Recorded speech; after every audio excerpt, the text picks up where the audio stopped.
Oke, assalamualaikum warahmatullahi wabarakatuh. Kali ini aku mau buat tutorial cara penggunaan aplikasi editing video.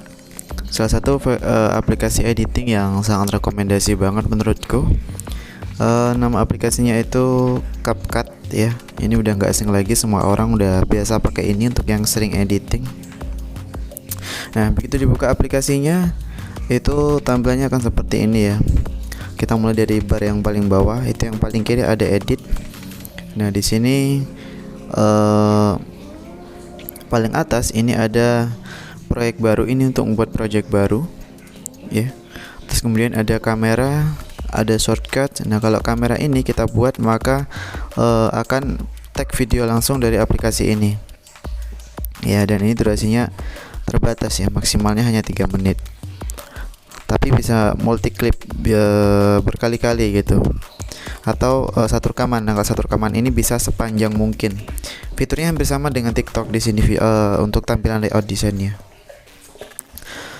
Terus kemudian kalau project baru maka tampilannya seperti ini.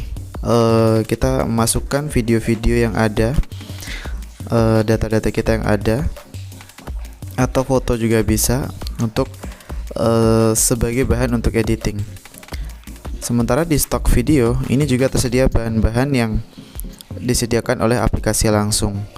Berbagai macam kebutuhan yang kita perlukan, opening, efek, dan layar sensor dan lain-lain.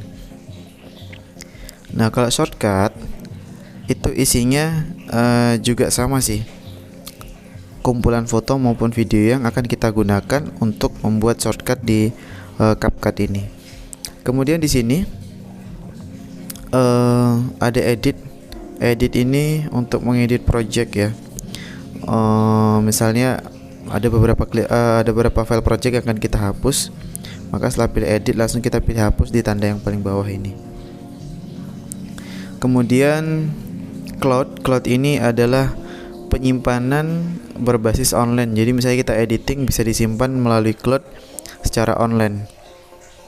Nah, ini di sini kuotanya ada 512 MB. Tapi ini juga bisa beli untuk lebih banyak lagi kapasitasnya dari 512 MB. Kita tingkatkan, dan ini beli berlangganan. Nih, tahunannya itu 549.000 per tahun, kapasitasnya 1000 GB. Kalau 100 GB di sini hanya 200 ribuan. Kalau 10 GB hanya 69.000 per tahun. Jadi sistem cloud ini itu online, jadi data kita yang udah kita edit tidak akan memenuhi memori device-nya. Terus geser ke sini ada lokal. Ini kalau misalnya kita klik anak titik bentuk segitiga ke bawahnya ini, maka ada beberapa fitur yang terhidden. Ketika kita klik lagi maka ada beberapa fitur yang muncul, yaitu ada edit. Edit itu isinya project-project yang udah pernah kita kerjakan. Template, yaitu template yang pernah kita pakai dari template yang tersedia dari berbagai macam kreator.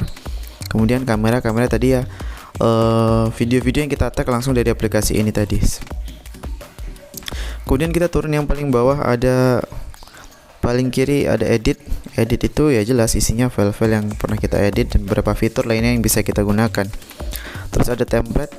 Nah, kumpulan template ini adalah template-template yang dibuat oleh para kreator. Dan dari sini kita juga bisa mendapatkan uang dari kreator yang kita follow. Kemudian ada template-template yang disediakan yang lagi FYP atau lagi algoritmanya lagi bagus untuk mereka. Kemudian ada yang berdasarkan beat musik ya, dari alunan musiknya. Kemudian ada juga template meme yang lucu-lucu gitu biasanya. Jadi template yang dibuat di sini pun itu segmennya banyak banget, tergantung target marketnya mau kemana. Terus ada juga yang lirik video. Kita sering kan ada lihat video-video yang ada lirik videonya di TikTok. Jadi banyak kreatornya yang udah buat ini. Kemudian ada Funplay. Nah, ini video hura-hura sih, konsep yang hura-hura gitu. Terus untuk story ini biasanya cerita sih. Nah, benar kan, ada kata-kata, quotes gitu, konsepnya seperti itu. Terus ada juga kebersamaan, ini ya kayak daily vlog gitu sih biasanya konsepnya mereka. animasi ya.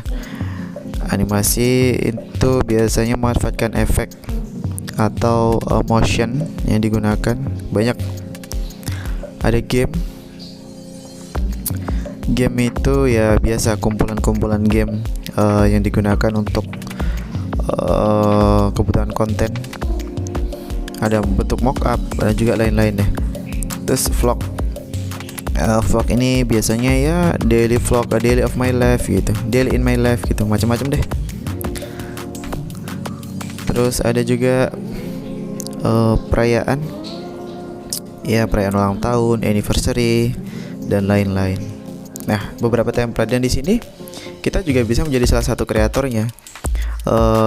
Lewatnya sih yang paling atas ini kan ada viral project, yaitu project-project viral yang kita bisa ikutan di sana untuk gabung di challenge-nya mereka.